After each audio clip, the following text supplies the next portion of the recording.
una fortuna de 60 millones de euros devuelta por Hacienda, y 2 cartas escritas por los hijos de Shakira, Milan y Sasha. Estos hechos, ocurridos en años distintos, forman el mapa completo de la guerra silenciosa que una madre libró contra un clan arrogante para recuperar el control de su propia vida. Mientras el mundo veía a Shakira bailar en el escenario más grande del planeta, en Barcelona una familia completa se preparaba para perder todo lo que había construido a costa de humillarla durante una década. Hoy vamos a reconstruir, paso a paso, los años que la prensa nunca contó completos. Primero, entraremos en la casa de Esplugues de Llobregat, donde una suegra médica ejercía un control silencioso sobre cada rincón de la vida familiar. Segundo, analizaremos las versiones que circularon sobre una tercera persona en la relación, separando lo confirmado de lo que hasta hoy sigue siendo rumor. Tercero, revisaremos el expediente legal que casi obliga a esta madre a abandonar su propio hogar mientras su padre agonizaba en cuidados intensivos.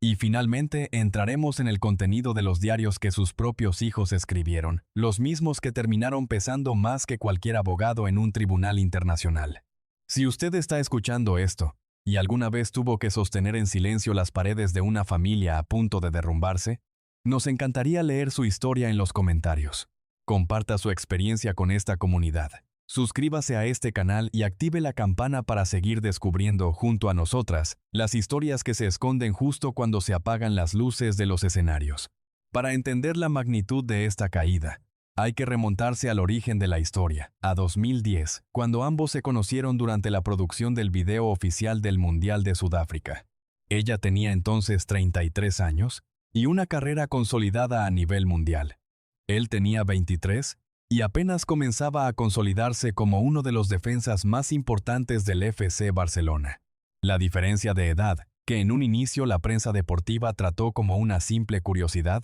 se convertiría con los años en uno de los ejes constantes de análisis sobre el poder dentro de la relación. Algunos columnistas de la época especularon, sin que existiera jamás una confirmación oficial de ninguna de las dos partes, que ese desequilibrio inicial de madurez y de estatus profesional habría sido, precisamente, uno de los factores que facilitó que la familia del futbolista terminara ejerciendo un rol tan protagónico dentro de la vida cotidiana de la pareja desde el primer momento. Esta lectura, insistimos, pertenece al terreno de la interpretación periodística y no a un hecho verificado por los protagonistas. Los primeros años de la relación se presentaron públicamente como un cuento moderno. La estrella latina que decidía instalarse en Europa por amor, dejando de lado activamente las giras masivas para acompañar la carrera deportiva de su pareja. Fue en ese contexto de entrega total donde, según reconstruye buena parte de la prensa española especializada en la familia Piqué, comenzó a gestarse la dinámica de dependencia hacia el entorno familiar catalán, una dependencia que, con el paso de los años, se volvería difícil de revertir. La colina de Esplugues de Llobregat ofrece una de las vistas más codiciadas de Barcelona, con el Mediterráneo extendiéndose al fondo y el perfil urbano de la ciudad recortado contra el horizonte. Fue ahí donde a finales de la década de 2000, la cantante decidió instalar su residencia principal, en un terreno que colindaba directamente con la vivienda de quienes serían sus suegros. Las dos propiedades se diseñaron sin muros divisorios entre los jardines, pensadas para que los niños pudieran cruzar de una casa a otra sin supervisión constante. Lo que en el papel parecía una decisión práctica y familiar, con el tiempo se convirtió en la puerta de entrada de una vigilancia permanente. Montserrat Bernabéu, jefa de una unidad de referencia en daño cerebral en un hospital catalán, ejercía un liderazgo natural dentro de ese entorno gracias a su prestigio profesional. Las llaves de la casa principal estaban siempre disponibles para ella, y era habitual que apareciera en el comedor durante la cena o en medio de los ensayos musicales en el sótano. Según relatos que circularon en medios españoles en los años posteriores, la doctora representaba los valores más rígidos de la alta burguesía catalana, mientras que su nuera, con un origen extranjero y una vida marcada por el arte, intentaba constantemente encajar en esos estándares para ser aceptada. Durante los primeros años, la relación entre ambas mujeres se presentó públicamente como cercana. La cantante buscaba en su suegra una figura de sabiduría, y compartían largas conversaciones sobre la crianza de los niños. Sin embargo, distintas fuentes cercanas al entorno familiar Sugirieron con el paso del tiempo que ese apoyo escondía una lealtad absoluta hacia el hijo, una lealtad que la propia artista tardó años en detectar. Es importante remarcar que esta interpretación proviene de reportes de prensa del Corazón y de testimonios no verificados de manera oficial, por lo que debe tomarse como una lectura extendida de los hechos y no como una confirmación judicial. Uno de los episodios más comentados de esa etapa ocurrió en plena vía pública, cerca de un estadio de Barcelona, y quedó registrado por la cámara de un transeúnte. Según la lectura que hicieron programas de televisión españoles del video, la doctora habría sujetado con fuerza la mandíbula de su nuera frente a testigos, en un gesto que muchos interpretaron como una señal de humillación y superioridad.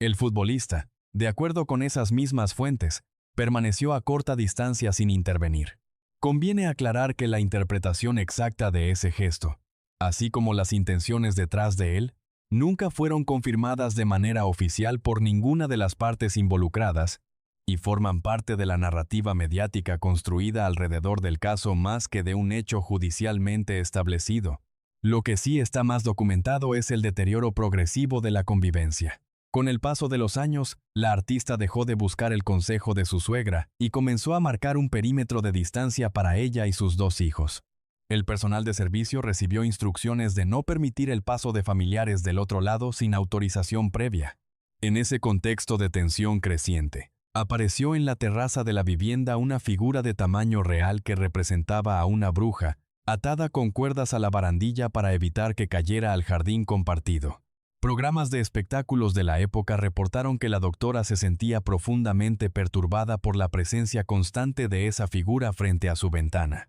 aunque nunca trascendió con certeza quién la colocó ahí, ni con qué intención exacta. La tensión terminó materializándose en un muro de ladrillo construido entre ambos jardines, acompañado de la separación total de los suministros de agua, electricidad y mantenimiento de la piscina. La casa que antes representaba unión familiar se transformó, según la lectura que hicieron numerosos medios, en el símbolo físico de una ruptura que ya llevaba años gestándose puertas adentro. Antes de llegar a la ruptura pública en junio de 2022, circularon durante meses versiones sobre supuestas señales de alerta que, según distintos paparazzi españoles, ya eran visibles desde finales de 2021.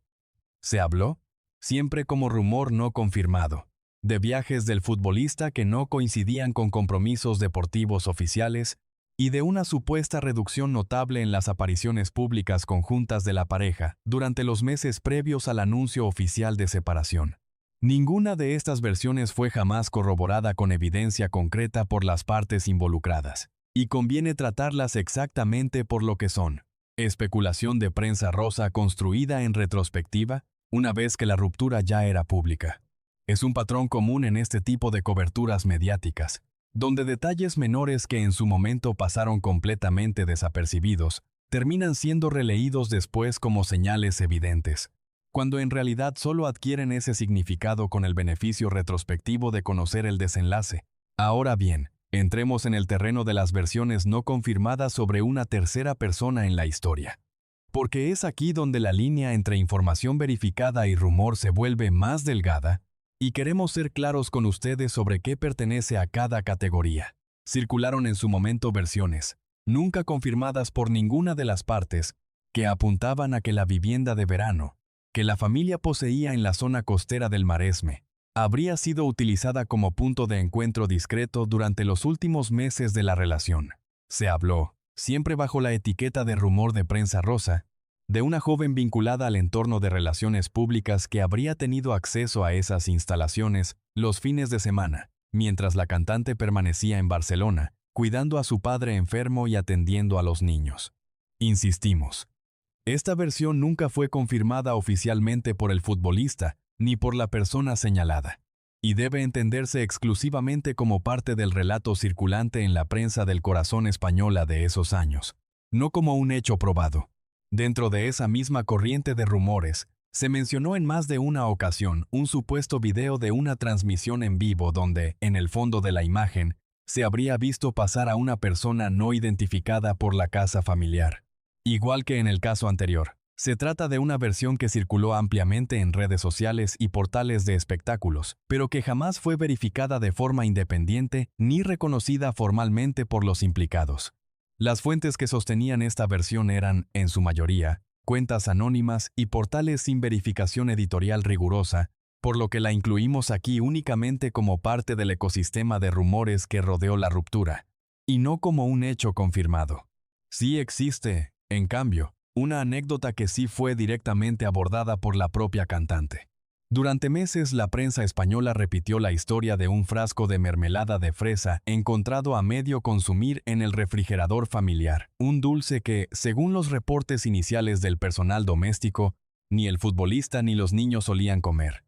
La historia se convirtió en un símbolo mediático del supuesto engaño dentro del hogar, replicada en programas matutinos durante meses. Sin embargo, en una entrevista concedida al periódico británico Sunday Times en marzo de 2024, la propia artista abordó el tema directamente y explicó que esa historia no era cierta, calificándola como una narrativa construida por los medios de comunicación. Es un ejemplo claro de cómo, en este tipo de conflictos mediáticos, los rumores pueden instalarse con tanta fuerza que terminan requiriendo un desmentido público explícito por parte del protagonista. Y por eso decidimos incluir tanto la versión original como su desmentido, para que ustedes tengan el panorama completo. Independientemente de la veracidad de cada anécdota puntual, lo que sí describió la propia artista en distintas entrevistas fue la sensación real de vulneración de su espacio íntimo, algo que, según ella misma explicó, resultó determinante para descartar cualquier intento de reconciliación mediante terapia de pareja.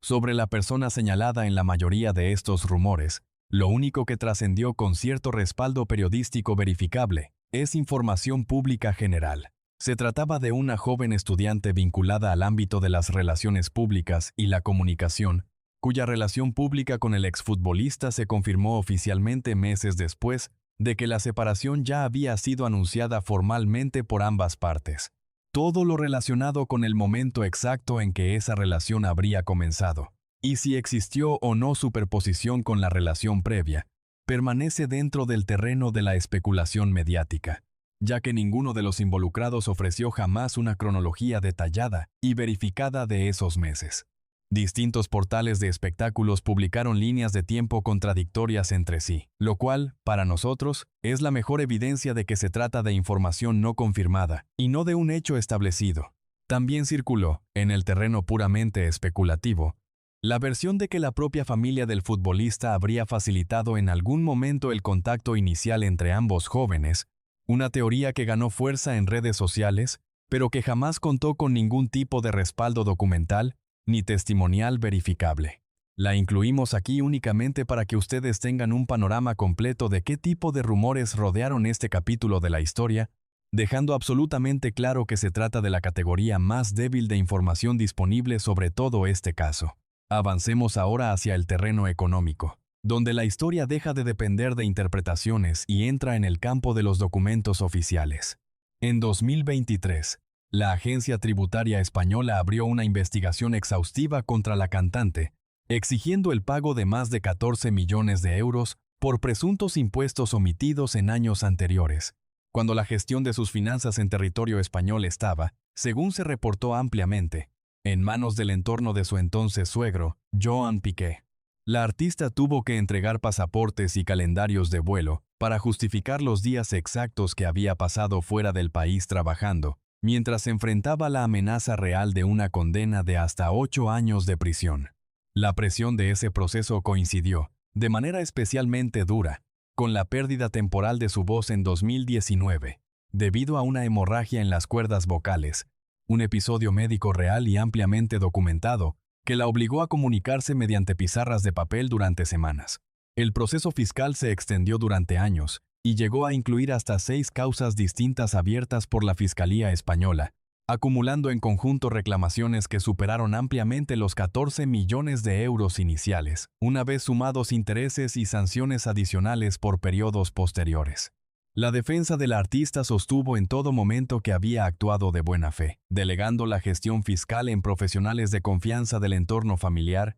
un argumento que sus abogados repitieron en distintas audiencias como eje central de la estrategia legal. Finalmente, en noviembre de 2023, llegó a un acuerdo con la Fiscalía para evitar el juicio por la causa principal, aceptando el pago de una multa cercana a los 7,5 millones de euros sin reconocer delito, una resolución que en su momento generó debate público sobre si se trataba de una victoria legal parcial o de una simple estrategia para evitar el desgaste mediático de un juicio prolongado. En paralelo a ese frente judicial, la administración de la vivienda familiar cambió de titularidad. Los registros públicos confirmaron que la propiedad pasó a manos de una sociedad de inversión gestionada por el propio Joan Piqué. Y aquí llegamos a uno de los episodios mejor documentados de todo este conflicto. En la misma semana en que el padre de la cantante, William Mebarak, de 91 años, ingresaba en estado crítico a cuidados intensivos, tras sufrir una caída que afectó su cerebro, la sociedad propietaria de la vivienda envió un requerimiento legal formal, exigiendo el abandono definitivo de la casa antes del 30 de abril de ese mismo año. El documento especificaba que, de no cumplirse el plazo, la ocupante debería enfrentar una penalización económica considerable. No existieron llamadas previas ni intentos de negociar un plazo más amplio. La decisión de abandonar España se transformó entonces en una operación contrarreloj. Una junta de neurólogos tuvo que evaluar los riesgos de la presión atmosférica sobre el cerebro del paciente antes de autorizar un vuelo privado, equipado con tecnología de cuidados intensivos. Los niños fueron retirados de sus colegios en Barcelona a mitad del ciclo escolar. La familia de Piqué, según reportaron distintos medios, no apareció en la entrada de la casa para despedir a los menores antes de su partida hacia otro continente. El plazo impuesto por la sociedad propietaria se cumplió sin fallas, evitando así el pago de la multa. Uno de los detalles más simbólicos de esa mudanza fue el traslado de un árbol centenario, sembrado personalmente por la artista en sus primeros años en Cataluña, que fue extraído con maquinaria pesada y transportado por barco hasta suelo estadounidense. El costo de esa operación resultó considerablemente alto para los estándares habituales de una mudanza, y en su momento generó debate entre distintos sectores de la prensa sobre si se trataba de un gesto simbólico de ruptura definitiva o simplemente del deseo de conservar algo propio en medio de tanta pérdida. Ambas lecturas circularon públicamente sin que ninguna fuera confirmada como la motivación real y única detrás de la decisión. El destino final fue una propiedad en North Bay Road, en Miami Beach, una zona de altísima seguridad donde el acceso a la fachada trasera solo es posible por mar. El cambio de entorno impactó de inmediato la rutina de los dos niños, que dejaron atrás las persecuciones de fotógrafos en las calles europeas para adaptarse a un régimen de privacidad respaldado por controles de vigilancia constantes. Ya instalada en Estados Unidos,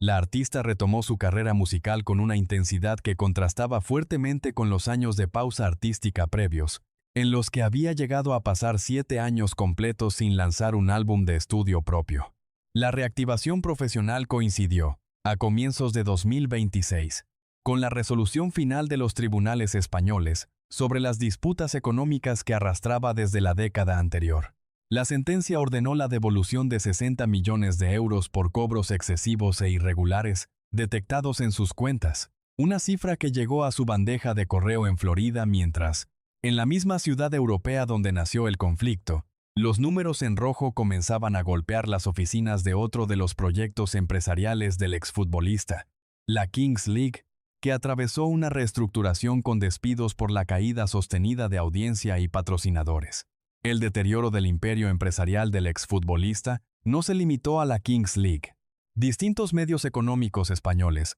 reportaron durante 2025 y 2026 dificultades similares en otros proyectos vinculados a su holding, incluyendo la salida de varios socios fundadores y la reducción de personal en oficinas que meses antes se presentaban como el centro de una revolución del entretenimiento digital. Algunos analistas del sector plantearon, sin que existiera tampoco aquí una confirmación oficial completa, que la exposición mediática negativa derivada del conflicto familiar podría haber afectado la capacidad de atraer nuevos patrocinadores a estos proyectos, una hipótesis razonable pero que corresponde más al terreno del análisis periodístico que al de un hecho comprobado con datos internos de las empresas. Mientras tanto, en el terreno musical, la respuesta pública más comentada de esta historia llegó en enero de 2023, cuando la artista lanzó una colaboración con un productor argentino que rápidamente rompió récords de reproducciones a nivel mundial. La canción, sin citar textualmente ninguno de sus versos por respeto a los derechos de autor de la obra,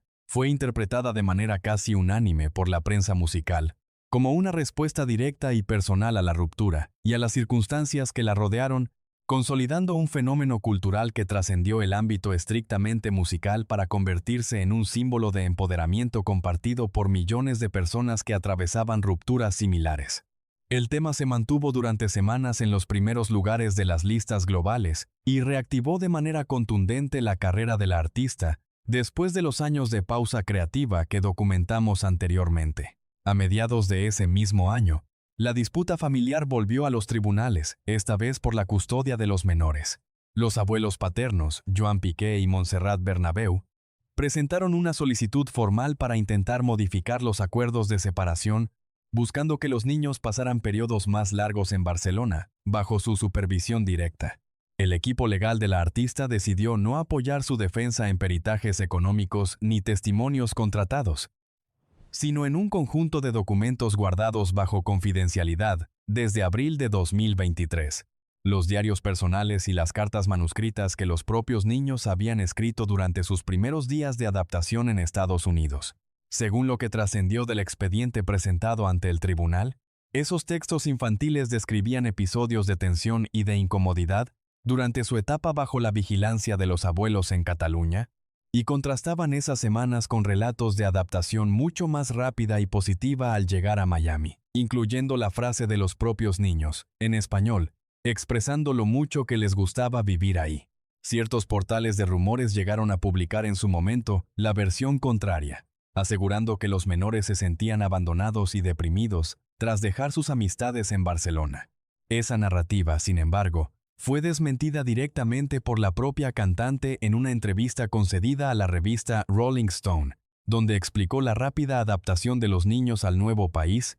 una versión que coincidió, según los reportes del proceso judicial, con el contenido de los diarios presentados ante el juez. El magistrado a cargo del caso resolvió desestimar por completo la solicitud de la familia europea de aumentar los días de permanencia obligatoria en España, dando prioridad a la voluntad expresa de los propios menores documentada en esos textos manuscritos. El resultado dejó al equipo legal español sin argumentos adicionales dentro del marco del Código Civil aplicable, frente a evidencia escrita directamente por los propios nietos. Este tipo de resoluciones, donde el testimonio directo de menores termina pesando más que los argumentos económicos o patrimoniales de una familia con recursos considerables, no es habitual dentro de los sistemas de justicia civil internacional, y por eso mismo distintos especialistas en derecho de familia citados por medios españoles calificaron el caso como un precedente interesante dentro de los litigios de custodia transatlánticos.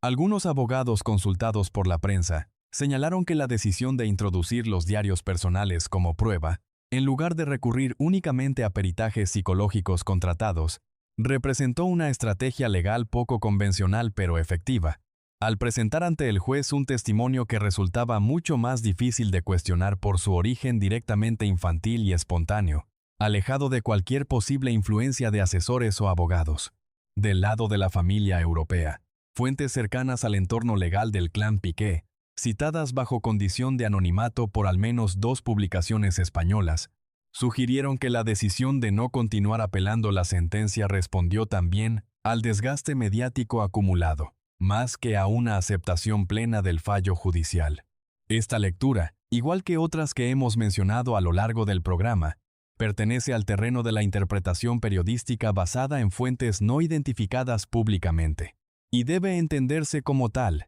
Antes de llegar a ese cierre simbólico, vale la pena detenerse en cómo fue el proceso de adaptación cotidiana de Milan y Sasha durante esos primeros meses en Florida, más allá de lo que trascendió en el expediente judicial. Según relató la propia artista en distintas entrevistas de prensa a lo largo de 2025, ambos niños se inscribieron en un colegio bilingüe de la zona, donde continuaron sus estudios en español junto con el inglés, algo que ella misma señaló como una prioridad personal para no perder el vínculo cultural con sus raíces latinoamericanas y catalanas. Contó también que, a diferencia de los años en Barcelona, donde la presencia constante de fotógrafos marcaba buena parte de los trayectos diarios hacia la escuela. En Miami, los niños comenzaron a practicar deportes en equipos locales sin la misma exposición mediática, algo que, según sus propias palabras, les devolvió una normalidad que llevaban años sin experimentar. Puertas adentro del ámbito estrictamente especulativo,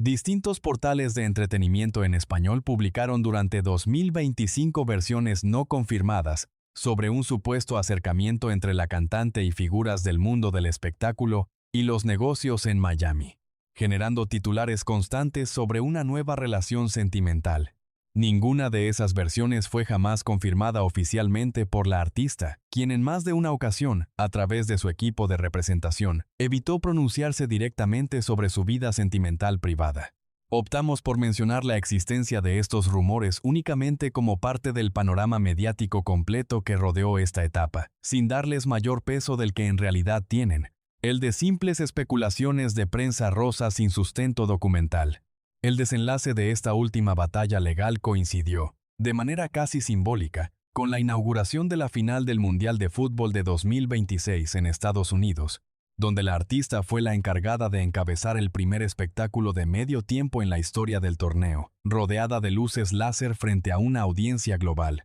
Mientras tanto, en varios estadios de España, las apariciones públicas del exfutbolista comenzaron a ser recibidas con silbidos constantes de parte del público, algo que ningún título deportivo del pasado logró detener. Ese contraste entre el reconocimiento internacional de una y el rechazo creciente hacia el otro se volvió, para buena parte de la prensa deportiva y de espectáculos española, una especie de metáfora involuntaria de cómo se había reescrito la narrativa pública alrededor de toda esta historia con el paso de los años. Cuando la ruptura se anunció en 2022, buena parte de la cobertura inicial se centró en la carrera deportiva del futbolista y en su entorno familiar como el núcleo estable de la historia, mientras que la artista era retratada, en algunos sectores de la prensa española más conservadora, como la parte extranjera que había alterado el equilibrio de una familia catalana tradicional. 4 años después, con expedientes judiciales, sentencias fiscales y diarios infantiles de por medio, esa narrativa inicial se había invertido casi por completo en el imaginario público, un giro que numerosos analistas de medios atribuyeron tanto a la evidencia documental acumulada como a la propia habilidad de la artista para gestionar su narrativa personal a través de la música y de entrevistas cuidadosamente seleccionadas. Conviene aclarar de todas formas que esta lectura sobre el cambio de percepción pública corresponde a un análisis de cobertura mediática y no a un veredicto moral definitivo sobre ninguna de las partes involucradas. Ninguno de los dos protagonistas de esta historia ha ofrecido jamás, de manera conjunta, una versión compartida y verificable de todo lo ocurrido durante esos años, y es poco probable que eso llegue a suceder alguna vez, considerando el nivel de exposición mediática que ya alcanzó cada episodio del conflicto. Ahora bien, más allá de los expedientes, las cifras y los titulares, conviene detenerse un momento en lo que estos años dejaron ver sobre la propia artista.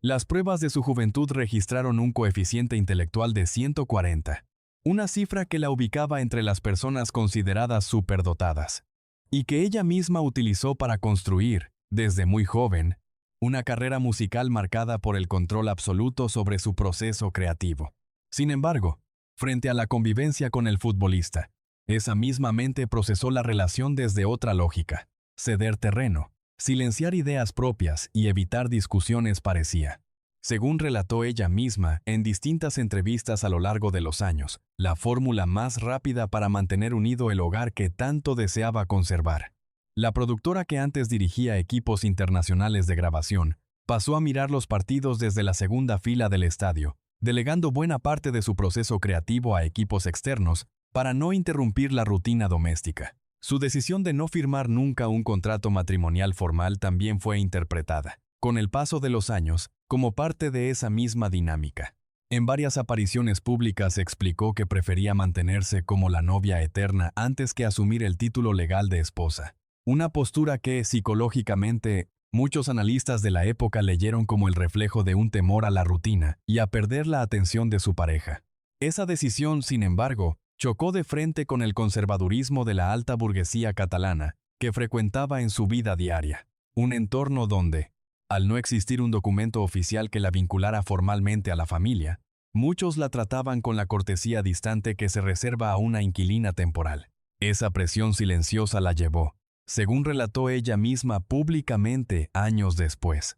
a modificar incluso aspectos íntimos de su imagen personal en un intento por encajar. En 2012, su entonces suegra se acercó para sugerirle que su cabello, largo y rizado, estaba dañado y necesitaba un corte radical. Ese pelo había sido, según sus propias palabras en entrevistas posteriores, su mayor símbolo de rebeldía frente al mundo. Aún así, aceptó la sugerencia sin cuestionarla, y regresó de la peluquería con un peinado que imitaba el estilo de las mujeres de la alta sociedad barcelonesa. Ese mismo desprendimiento, según su propio relato, terminó extendiéndose a su trabajo creativo, marcando el inicio de un periodo de 7 años, sin publicar un álbum completo de estudio propio. Vale la pena también detenerse un momento en la dimensión puramente humana de la doctora Bernabeu, más allá de su rol dentro de este conflicto familiar. Su carrera como jefa de una unidad de referencia en daño cerebral no fue un dato menor ni casual dentro de la narrativa que construyó la prensa española alrededor de su figura. Distintos medios especializados en salud llegaron a reconocer públicamente su trayectoria profesional, años antes de que su nombre quedara asociado de manera casi exclusiva al conflicto familiar con su nuera. Ese contraste entre una carrera médica reconocida y el papel que terminó ocupando en la narrativa mediática del divorcio más comentado de la década es, en sí mismo, un recordatorio de lo reduccionista, que puede volverse la cobertura de espectáculos cuando convierte a personas con trayectorias complejas en personajes de una sola dimensión dentro de una historia ajena. Todo ese peso acumulado, sostenido en silencio durante casi una década, terminó teniendo un correlato físico real y médicamente documentado: la hemorragia en las cuerdas vocales de 2019, que la dejó sin poder emitir sonido alguno durante semanas, obligándola a comunicarse mediante pequeñas pizarras de papel dentro de su propia casa. Un contraste que la propia prensa señaló en su momento como brutal, viniendo de una de las voces que más estadios había llenado en el mundo entero. Antes de cerrar, es justo también revisar el otro extremo de esta historia: la infancia que forjó ese carácter de hierro que tantas veces se mencionó a lo largo de estos años. La niña que después construiría un imperio musical global creció en Barranquilla, Colombia, en un hogar marcado por una bancarrota devastadora que su padre, de ascendencia libanesa y dedicado al comercio de joyas, sufrió cuando ella era todavía muy pequeña. Vio cómo los muebles, los electrodomésticos y los autos de la familia se vendían uno a uno para cubrir las deudas acumuladas. Esa pérdida generó en ella, según ha explicado en distintas entrevistas a lo largo de su carrera, un sentido de responsabilidad extremo hacia la supervivencia de sus padres, que definió gran parte de su carácter adulto. Sentada en el piso de cemento de las habitaciones vacías de su antigua casa, comenzó a escribir sus primeros versos en un cuaderno de espiral, con una urgencia de trabajo que rechazaba los días de descanso y las fiestas propias de la adolescencia. El lanzamiento de su segundo disco importante revolucionó las estaciones de radio latinas al mezclar instrumentos tradicionales colombianos con guitarras eléctricas de rock, en un contraste directo con el pop más comercial que dominaba la década de los 90. Nadie intervenía en sus sesiones de grabación, ni siquiera los ejecutivos de las disqueras multinacionales que viajaban específicamente para intentar modificar sus letras.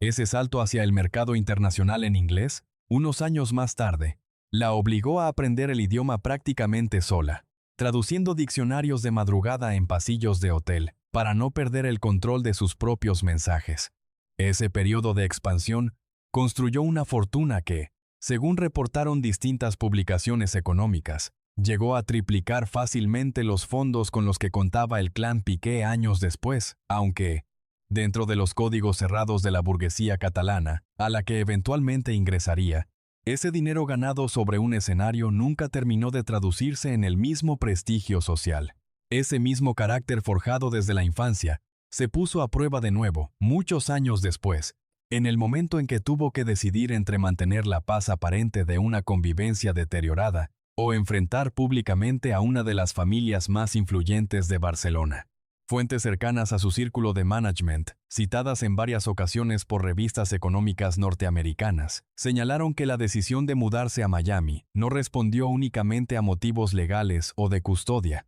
sino también a una estrategia deliberada de reconstrucción de marca personal, alejándose del ecosistema mediático español que durante años había normalizado ciertas dinámicas familiares dentro de la cobertura de la pareja. Esta lectura, aunque respaldada por fuentes con cierto nivel de acceso al entorno del artista, tampoco cuenta con una confirmación explícita y directa por parte de ella misma, por lo que la presentamos como una hipótesis razonable dentro del conjunto de interpretaciones posibles, y no como un hecho cerrado. Y es precisamente ese contraste el que atraviesa toda la historia que les hemos contado hoy. Una mujer que llenaba estadios en Asia y en América, mientras estacionaba su propia camioneta para subir las bolsas del supermercado en Barcelona. Una madre que financiaba casi la totalidad de los gastos de una residencia compartida, sin lograr comprar con eso el respeto de un entorno que medía el valor de las personas por su lugar de nacimiento. Muchas mujeres que han enfrentado dinámicas similares dentro de una familia política suelen preguntarse,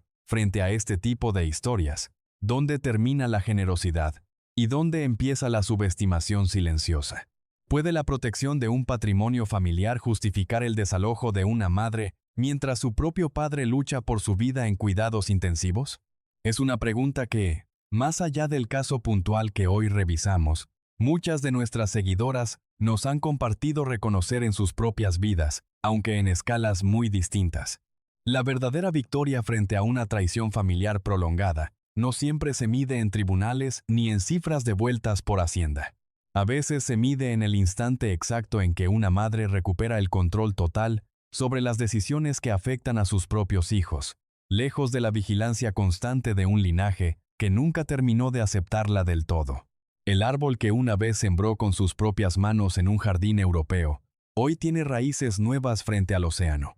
En una casa donde nadie más guarda una copia de las llaves. Hay algo particularmente revelador en el hecho de que, del lado de la familia catalana, ninguno de sus miembros haya ofrecido jamás una versión pública y detallada que contradijera de manera directa los hechos documentados por la prensa o por los propios tribunales. El silencio prolongado del entorno Piqué frente a cada uno de estos episodios, desde la carta de desahucio hasta la disputa por la custodia, ha sido interpretado por buena parte de los analistas de espectáculos como una estrategia de contención de daños, aunque también podría leerse simplemente como una decisión de no alimentar más un conflicto ya suficientemente expuesto. Ambas lecturas son plausibles, y ninguna de las dos ha sido confirmada directamente por los protagonistas, lo cual nos recuerda una vez más que, en historias de esta magnitud, la información pública nunca logra reconstruir la totalidad de lo vivido puertas adentro. Antes de cerrar por completo esta historia, queremos compartir con ustedes algunas curiosidades adicionales que fueron quedando fuera del relato principal, pero que ayudan a completar el retrato de esta relación y de las dos familias que la rodearon. Una de las curiosidades menos conocidas tiene que ver con el propio nombre de los hijos. Milan, el mayor, nació en enero de 2013 en Barcelona, y su nombre fue elegido, según explicó la artista en entrevistas de la época, en honor a su abuelo materno, cuyo segundo nombre coincidía con esa palabra en uno de los idiomas de la familia paterna colombiana. Sasha, el segundo, nació en enero de 2015, también en Barcelona, y su nombre fue una decisión conjunta de la pareja que en su momento se explicó públicamente como un homenaje a la sonoridad universal del nombre, fácil de pronunciar tanto en español como en catalán e inglés. Este tipo de detalles, aunque pequeños, formaron parte del relato de familia perfecta que ambos construyeron públicamente durante los primeros años de la relación, un relato que contrasta fuertemente con lo que después trascendería sobre la dinámica interna del hogar.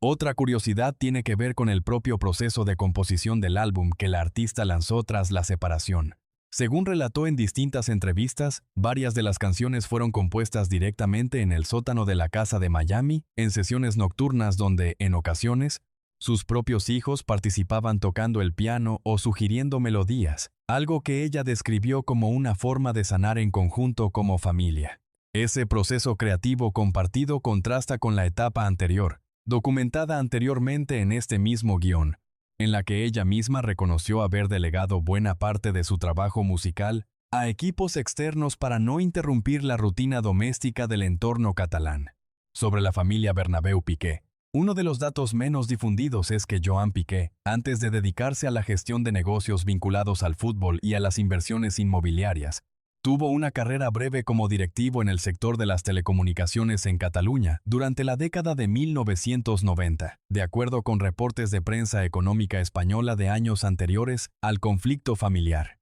Ese perfil corporativo, según analistas consultados por medios deportivos, explicaría en parte la manera metódica y casi empresarial con la que se gestionaron tanto las propiedades familiares como las posteriores negociaciones legales relacionadas con el desalojo y la titularidad de la vivienda de Esplugues. También circuló, dentro del terreno estrictamente anecdótico y sin confirmación oficial, la versión de que la relación entre los propios hermanos Milan y Sasha con sus primos del lado paterno se mantuvo relativamente cercana, incluso después de la mudanza a Estados Unidos, con encuentros ocasionales durante vacaciones escolares coordinados directamente entre los padres, al margen del conflicto legal entre los abuelos. Esta versión, de ser cierta, sugeriría una separación más clara entre el conflicto de las generaciones mayores y los vínculos que los propios niños mantuvieron entre sí, aunque, como ya hemos aclarado a lo largo de todo este programa, se trata de información no confirmada oficialmente por ninguna de las familias. Por último, vale la pena mencionar una curiosidad relacionada con el propio proceso de aprendizaje de idiomas dentro de la familia. Según relató la artista en una entrevista concedida a un medio latinoamericano en 2025, sus hijos crecieron siendo trilingües de manera natural, alternando español, catalán e inglés según el contexto, algo que ella misma describió como uno de los pocos legados verdaderamente positivos de haber criado a sus hijos repartidos entre dos continentes y dos culturas tan distintas. Ese trilingüismo, señaló, se mantuvo incluso después de la mudanza a Miami, gracias al esfuerzo consciente de mantener conversaciones cotidianas en los tres idiomas dentro del nuevo hogar. Si usted está escuchando esto, y alguna vez tuvo que sostener en silencio las paredes de una familia a punto de derrumbarse, nos encantaría leer su historia en los comentarios. Comparta su experiencia con esta comunidad. Suscríbase a este canal y active la campana para seguir descubriendo, junto a nosotras, las historias que se esconden justo cuando se apagan las luces de los escenarios.